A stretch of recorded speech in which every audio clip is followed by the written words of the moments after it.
Hey, it's Bill Russell. I'm here in my yellow hat. I wore it at Vive and Hims to signify our partnership with Alex's Lemonade Stand Foundation and the search for cures and to combat childhood cancer. I'm just blown away by the generosity of our community.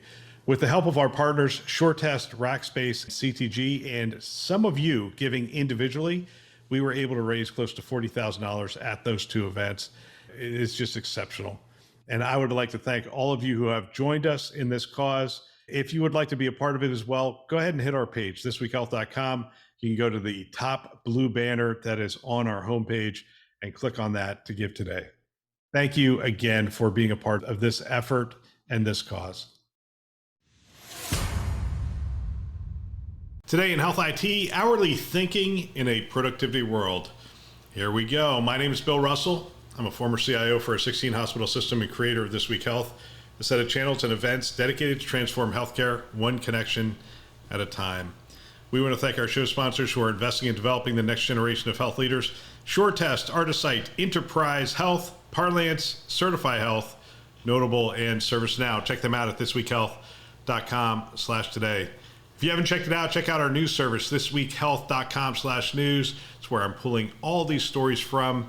And if you want to be a curator, go ahead and actually, if you are a healthcare IT practitioner, meaning somebody who works for a health system, go ahead and apply to be a curator. Love to have you putting some stories in there that we can read and review and put it out there for the rest of the industry. Appreciate that.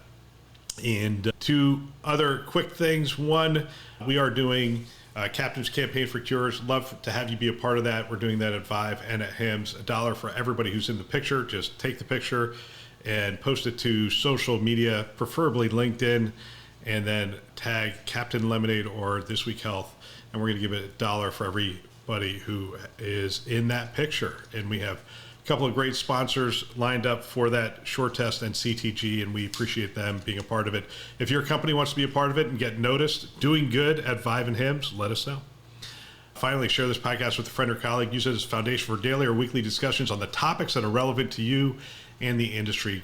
Great way to mentor the next generation. They can subscribe wherever you listen to podcasts. All right. Every now and then I come back to this topic. It's not a popular topic. I get that. I understand that. But it's something that I struggle with. And I thought, I'm going to talk through my struggles and maybe I'll find an answer as we get through this. And the title of the article is Remote Work. Deutsche Bank bans workers from working Fridays and Mondays at home. All right, so Deutsche Bank bans remote work on Fridays and Mondays to evenly distribute presence throughout the week, away from the typical midweek concentration. Move may risk employee engagement and retention, and they understand that. U.S. office vacancy rates rise due to remote work. Huge real estate value losses predicted globally. So a couple things going on in this. It's a Fortune article. I'm not really going to go into it in depth. You can read it. It's on thisweekhealth.com/news. It's right there. And it talks about the real estate crisis, especially the commercial real estate crisis that's looming because, quite frankly, people aren't coming into work in those offices anymore. Therefore, those offices are vacant and it's creating issues that way. What Deutsche was trying to do is essentially they said, hey, 3 days a week you have to work in the office. And people were working there Tuesday, Wednesday, Thursday. And they weren't working there Monday, Friday.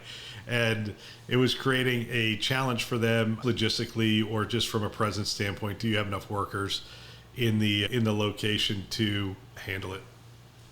I've said many times in front of CIOs and others that I stopped being a CIO before the pandemic. Therefore, I didn't have to deal with this. In fact, the only time I did have to deal with this, I had a group, because of some real estate work that was being done at one of our hospitals that wanted to work remotely. We allowed them to work remotely, and they did that for 3 months. And then when we brought them back, they mutinied, and they essentially said, we're not coming back. And we had a decision to make at that point of what do you do in that case? And I'm sure I'm going to lose credibility here, but essentially before they left, we said, hey, it's 3 months. They're going to fix this thing. We're going to bring you back. Everybody else in the whole organization is back. The role was at the hospital, so it was actually a part of rounding, being there at the elbow and that kind of stuff. And so when they decided not to come back, I sat down with HR and we had individual conversations with each one, and a bunch of them left.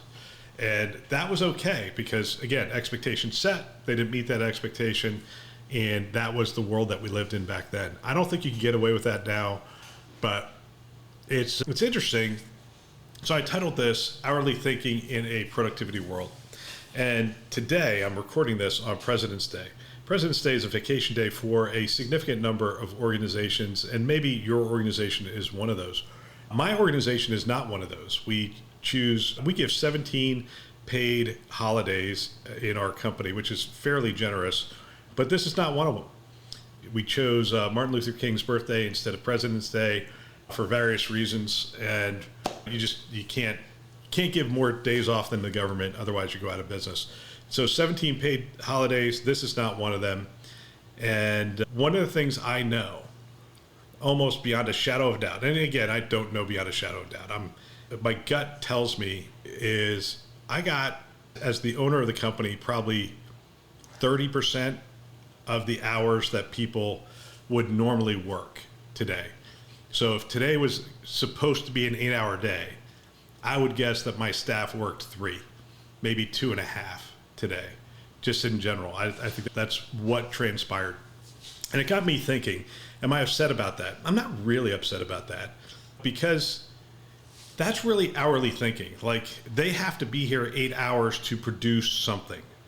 And I really don't care that it's hourly. Like, they don't have to put in 8 hours a day, but they have to be productive.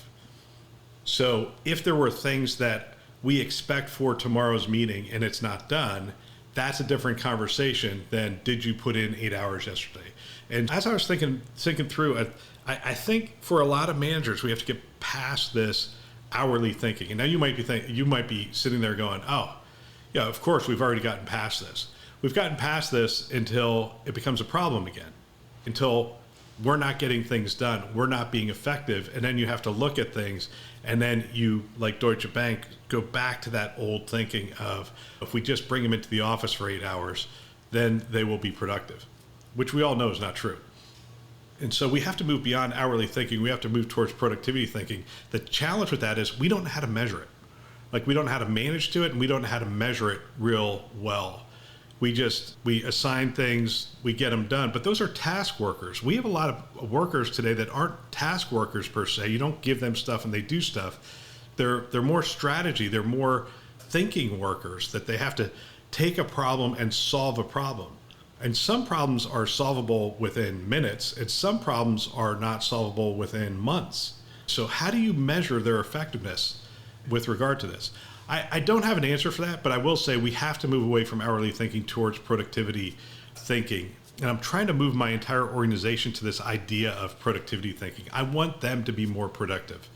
And so we're doing a lot of things with AI, a lot of conversations. I sent out some emails over the weekend of how to use AI effectively, or how I'm just essentially using myself as a model, say, here's how I'm using AI effectively in my role, and I'm trying to use that as an example, and I will probably be looking into some training here as we move forward to make my team more productive. Again, 40 hours, would love to have 40 hours of highly productive work from my team, but I think we've moved to a new world in which every team member has a area of responsibility, something they're responsible to keep moving, to move forward, and to be productive around, and we have to figure out how to measure their effectiveness in those things. I think, by the way, this cuts both ways, because as a manager, we have to figure that out. But as a worker, they have to figure out how to be effective and productive and to display that to the organization.